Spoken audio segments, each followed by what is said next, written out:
Welcome to the Explainer. So, if you're a hardware developer right now, you've probably felt it. That sense of just total overwhelm when you look at the Espressif lineup. What started out 10 years ago as this single revolutionary chip has exploded into a massive family tree of 11 highly specialized variants. I mean, we're talking about an absolute alphabet soup here of S, C, H, and P-series system-on-chips. It's honestly enough to make anyone's head spin. But don't worry, you are in the exact right place. Today, I'm going to serve as your guide through this whole ecosystem. We're going to break down these specialized branches so you know exactly which ESP32 fits your product. Here's our roadmap to organize the chaos. We'll be looking at the great ESP32 Divide, the AI-focused S-series, the smart home C-series, the niche H and P series, and finally, the 2026 Buyer's Guide. Let's jump right in. Section 1. The Great ESP32 Divide. Okay, let's dive into this. Because to truly grasp where the ESP32 family is today, we really have to ground ourselves in where it all started. Looking at how manufacturers like Olimex use these chips, that classic 2016 ESP32 laid a massive foundation. It runs on a dual-core Extensa LX6 architecture at 240 MHz, but here's why this chip actually still matters right now. It remains the only variant in the entire modern lineup that supports legacy Bluetooth Classic. Literally the only one. So if you're building something that has to talk to older Bluetooth devices, this original silicon is still your go-to. It's kind of the gold standard baseline we're going to use to measure everything else today. But, the IoT world evolved, and so did Espressif. The ecosystem completely fractured into 4 highly specialized branches. We've got the C-series, which are your cost-optimized chips featuring this huge architectural shift over to modern RISC-V processors. Then there's the S-series, built for high performance, really feature-rich workloads. The H-series throws a bit of a curveball by offering mesh connectivity without any Wi-Fi radio at all. No Wi-Fi! And finally, the P-series, which completely drops wireless to become this high-performance multimedia microcontroller. Moving on to Section 2. S-series, AI, and performance. Looking at the S-series, it's really a tale of two very different chips. The ESP32S2 is actually quite a quirky piece of silicon. It's a single-core chip that decided to just drop Bluetooth entirely. If you only need Wi-Fi and maybe its integrated digital-to-analog converter, well, it's neat, but it's pretty niche. The ESP32S3, on the other hand, that is the undisputed heavyweight flagship of this line. It's a dual-core beast with BLE 5.0, a massive 512 kilobytes of SRAM, and up to 45 GPIO pins. That makes it absolutely perfect for peripheral-heavy designs. But what makes the S3 truly special is that it packs processor instruction extensions specifically engineered for AI acceleration. So if your product needs on-device machine learning, computer vision, or edge AI, the S3 is 100% the chip you want. Section 3. C-Series, Smart Home Standard.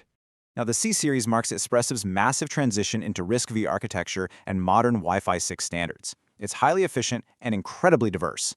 Like, need a rock-bottom budget replacement for that old ESP8266? The C2 has you covered. Need a budget champion for Wi-Fi 4 and Bluetooth 5? You're going to grab the C3. But the real stars for modern product design are the C6 and the C5. The C6 packs Wi-Fi 6, Bluetooth 5.3, Thread, and Zigbee all into one single chip, making it the absolute ultimate Matter-compliant smart home hub. And the C5, man, it is a total game changer. It's the only ESP32 variant that unlocks dual-band 2.4 and 5 GHz Wi-Fi 6. And that is absolutely crucial if you're deploying devices into heavily congested wireless environments. Now, I want you to focus on this single number right here. 5 microamps. That's the amount of current the C3 and C6 pull while in deep sleep. Think about that for a second. Thanks to the RISC-V architecture and some really advanced power management, which on some chips even includes a dedicated low-power core that barely sips battery while monitoring sensors, these C-series chips are the absolute champions for remote, battery-powered IoT devices. All right, Section 4.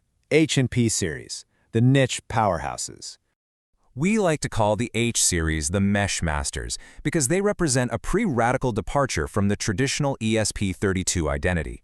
They have absolutely zero Wi-Fi, none whatsoever. Instead, they rely solely on 802.14 protocols, so things like Thread and Zigbee, alongside Bluetooth Low Energy. The ESP32H2 is just a fantastic low-power endpoint for a mesh network. And the newer H4? It adds a dual-core processor and cutting-edge BLE 5.4, which actually supports Bluetooth Low Energy audio. Just imagine building a battery-powered smart speaker that communicates exclusively over a thread mesh network.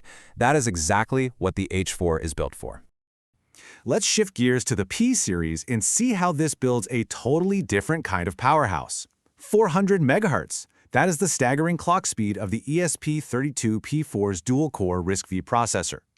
To put that into perspective for you, it's roughly 2.5 times faster than the flagship S3. It is, without a doubt, the fastest CPU in the entire ESP32 lineage. So the crucial point here is understanding the trade-off. When we compare the S3 to the P4, we're really looking at two entirely different design philosophies. The S3 is an all-in-one AOIT system on chip. It's got built-in wireless and is great for general AI tasks. The P4, however, is a high-performance multimedia microcontroller. It's loaded with hardware you'd normally only expect to find in a smartphone. We're talking a hardware H.264 video encoder, an image signal processor, and high-speed MIPI interfaces for cameras and displays. It delivers these buttery-smooth, high-resolution touchscreen interfaces. But the catch? Espressif completely stripped out all wireless connectivity just to keep the silicon efficient. So if your multimedia product needs the internet, you're going to have to pair the P4 with a companion chip, like maybe a C6. Finally, Section 5, the 2026 Buyer's Guide. All right, so here is your cheat sheet. Let's figure out exactly which ESP32 fits your product.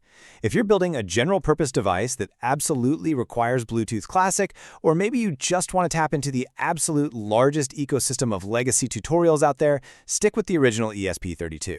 Now, if your product involves edge AI, machine learning, or custom USB connectivity, go ahead and grab the ESP32 S3. And if you're designing a budget-friendly, battery-powered sensor node and you're scaling it by the thousands, the ESP32 C3 is your high-volume, low-cost champion for sure. Now, for the more advanced, highly specialized use cases, we're turning to the newer RISC-V variants. Building a modern, Matter-ready smart home hub, you definitely need the Wi-Fi 6 and thread support of the ESP32 C6. Deploying devices into a really dense, congested corporate Wi-Fi environment, you're going to want that 5 GHz band unlocked by the ESP32 C5. If you're scattering dozens of endpoints in a battery-powered mesh network and you honestly don't need Wi-Fi at all, the ESP32 H2 is absolutely the way to go. And finally, if you're building an industrial touchscreen or a high-res smart display, the ESP32 P4 offers just unmatched multimedia dominance. Just remember, you've got to pair it with a wireless companion. So the ESP32 is no longer just a single chip. It's this sprawling, incredibly diverse ecosystem engineered to dominate literally every niche of the Internet of Things. By understanding this taxonomy, from the cost-optimized C-Series all the way up to the high-performance S and P Series, you are now totally equipped to make the perfect hardware choice for your project without overspending on features you don't even need. So take a look at your project requirements, apply this new mental model, and ask yourself, which ESP32 is going to power your next big idea? The specs are out there waiting in the datasheets, so it's time to start exploring. Thanks so much for joining me on this explainer, and happy